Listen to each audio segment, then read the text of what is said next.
A really nice safety feature that we've incorporated on our on-grade units are the control handles. And you can see we've made them much like bicycle brakes.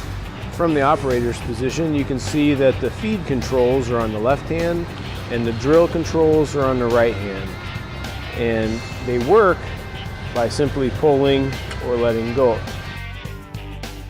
When you pull the feed valve, the drill carrier then moves towards the slab ready to drill. When you let go, it retracts.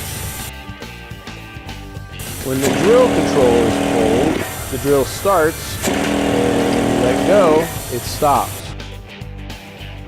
Notice the safety feature that when the operator lets go of the handles, the drill comes to a complete stop.